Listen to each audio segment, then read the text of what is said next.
घूमने के लिए मेले में घूमते घूमते उस लड़की की नज़र पड़ जाती है एक ऐसे व्यक्ति पर जो टैटू बना रहा था और लोगों के हाथों पर और अलग अलग शरीर के हिस्सों पर अलग अलग आकृतियाँ उकेर रहा था। उस छोटी सी बच्ची ने अपनी माँ से जिद की कि मुझे भी अपने हाथ पर कुछ बनवाना है।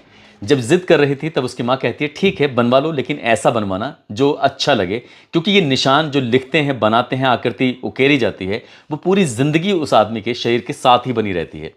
जब माँ ने ये बात समझाई तो बेटी कहती है ठीक है मैं अपने हाथ पर ओम गुदवा लेती हूँ और ओम का निशान हमेशा बना रहेगा। जब उसने अपने हाथों पर ओम गुदवा रही थी तब उसकी नज़र पड़ती है, यानी कि बनाने वाले की नज़र पड़ती है उसकी उंगलियों के जो नखून होते हैं उस पर, और उन नखून को देखकर कहता है कि तुम्हारे नखून दूसरों से बिल्कुल अलग हैं। बस उस लड़की की ये पहचान बन जाती है, उसके हाथ पर बना हुआ ओम का निशान, साथ ही उसके जो नखून थे। कुछ साल बीत जाते हैं, पढ़ लिख कर वो लड़की पुलिस में भर्ती हो जाती है और एक दिन खबर अखबार में प्रकाशित होती है कि वो लड़की अचानक से गायब हो गई है। उस लड़की को ढूंढने की तमाम कोशिशें की जाती हैं, आखिरकार मिल तो जाती है लेकिन उसकी लाश मिलती है। अब उस लाश को पहचानने के लिए कोई आधार ही नहीं बन रहा था। माँ की नज़र पहुंचती है उस बचपन में बने हुए ओम पर, साथ ही उसके अंगुली के नखून पर।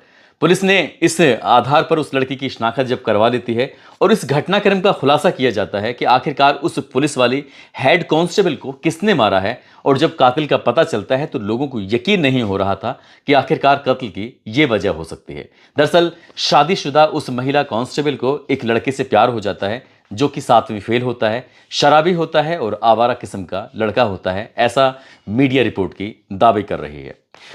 आदाब, नमस्कार, सत श्री अकाल। मैं उस्मान सैफी। आज की जो सच्ची घटना मैं आपको सुनाने जा रहा हूं, ये सच्ची घटना है उत्तर प्रदेश का जिला मुरादाबाद का एक थाना लगता है कटघर, और कटघर थाना क्षेत्र का एक गांव लगता है देवापुर। देवापुर के जंगल में कुछ किसान लोग अपने अपने खेतों में काम कर रहे थे। यहां से रामगंगा नदी बह रही है और उधर की साइड से कुछ हवा जब चलती है तो फिर दुर्गंध आने लगती है। खेतों पर काम करने वाले किसानों को तकलीफ हो रही थी कि आखिरकार ये दुर्गंध आ कहां से रही है। तभी एक किसान जाकर मौके पर देखता है।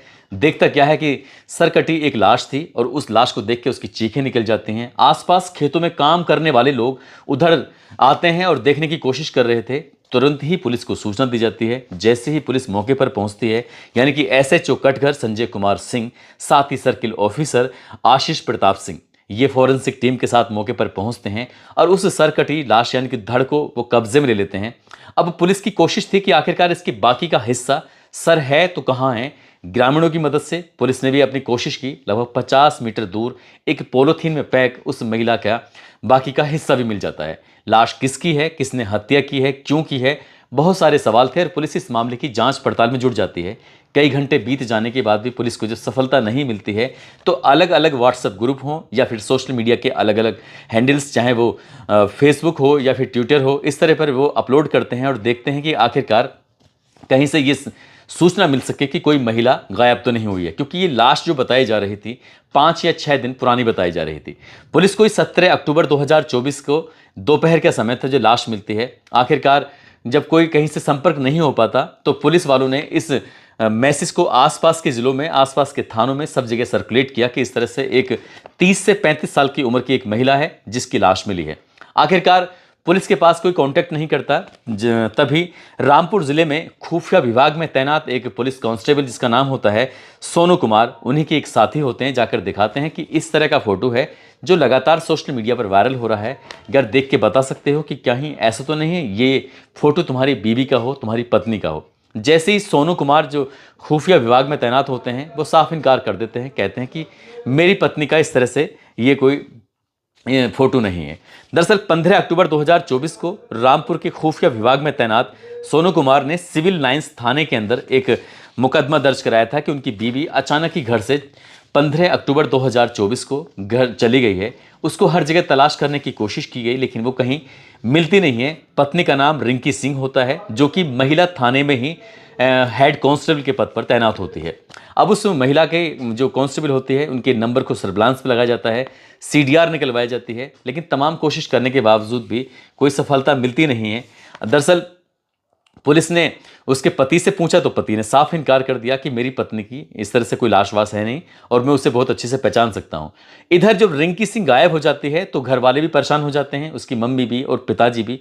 वो भी अपनी बेटी को लेकर जब चिंतित थे तब उन्होंने अपने दामाद से पूछा कि बेटी का कहीं आता पता चला कि नहीं चला।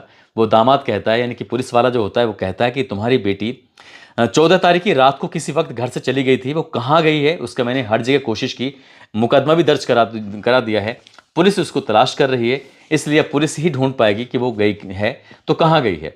इसी बीच में पुलिस वालों ने उस महिला यानी कि जो रिंकी सिंह होता है उसकी मां हरवती देवी से भी संपर्क किया।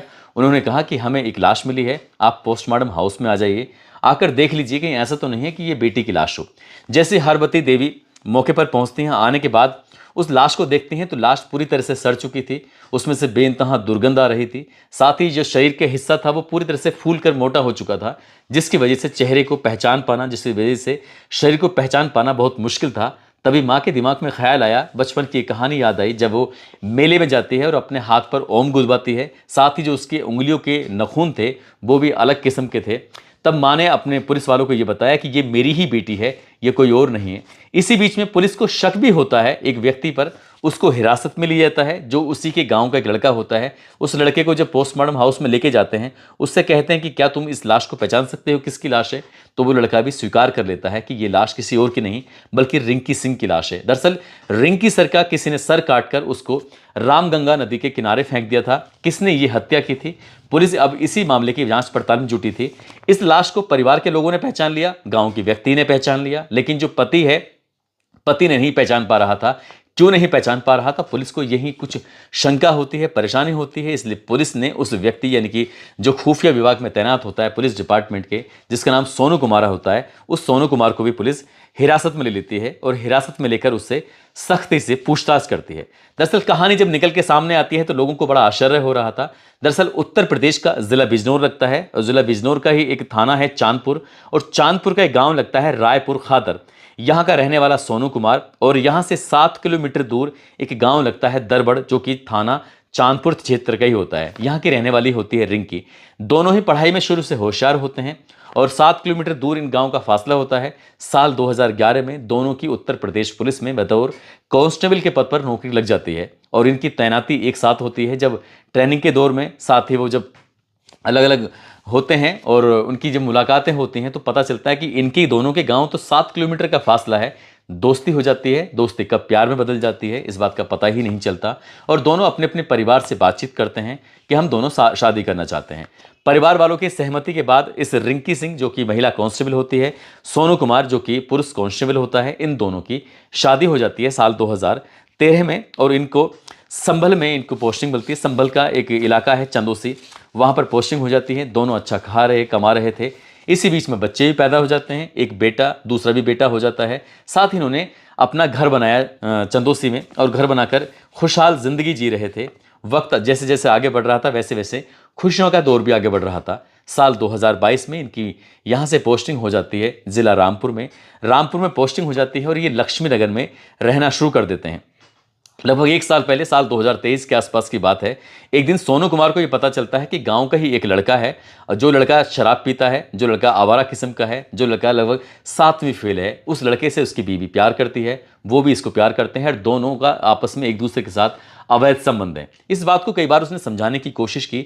बताया जाता है, मीडिया रिपोर्ट भी कहती है कि परिवार के लोगों को भी, यानी कि जो महिला कांस्टेबल होती है उसके पिता को भी और उसकी माँ को भी इस बात की जानकारी थी, और जानकारी होने के बावजूद भी जब घर वाले उस लड़के के खिलाफ शिकायत वाली बात करते थे तो रिंकी सिंह ही आकर एक ढाल की तरह खड़ी हो जाया करती थी, साफ साफ कह दिया करती थी कि इसके खिलाफ कोई कार्रवाई ना करे। और ये वक्त आगे बढ़ जाता है। इसी बीच में जो उसका पति होता है सोनू कुमार, उसको पता चल जाता है। सोनू कुमार भी इस बात को लेकर बड़ा आश्चर्यचकित था, क्योंकि लड़की पढ़ी लिखी होती है, जिससे वो प्यार करती है, वो 7वीं फेल होता है, आवारा होता है, शराब पीता है। उसे पता नहीं उसके अंदर ऐसा क्या समझ में आता है, ऐसा क्या पसंद आता है। वो भी समझाने की कोशिश करता था, लेकिन रिंकी सिंह अपनी हरकतों से बाज नहीं आ रही थी। अब इसी बात को देखते हुए इन दोनों के बीच में विवाद भी रहने लगता है। 2 बेटे होते हैं, अच्छी खासी नौकरी थी, सब कुछ ठीक चल रहा था, लेकिन इसके बावजूद भी जब नहीं मानती है, इसी बीच में जो सोनू होता है, सोनू कुमार की मुरादाबाद के ट्रेनिंग एकेडमी में 1 महीने के लिए ट्रेनिंग होती है। वो मुरादाबाद में चला जाता है और इस बीच में पता चलता है कि रिंकी सिंह ने भी 1 महीने की छुट्टी ले ली है। एक महीने की छुट्टी ले लेने के बाद जब उसको मौका मिलता है तब वो अपने प्रेमी से लगातार मिलती जुलती रहती थी। इसी बीच में सोनू कुमार को पता चल जाता है कि उसकी पत्नी लगातार मिल रही है। 14 अक्टूबर 2024 को उसे वापस ज्वाइन करना था, क्योंकि उसकी भी छुट्टी पूरी हो रही थी और इसकी भी छुट्टी पूरी हो रही थी। इस बीच में इनकी कहासुनी होती है। ये सारी कहानी उसने अपने बहनोई जो सोनू कुमार होता है, जिसका नाम ब्रजलाल उर्फ बंटी होता है, जो गाँव जमा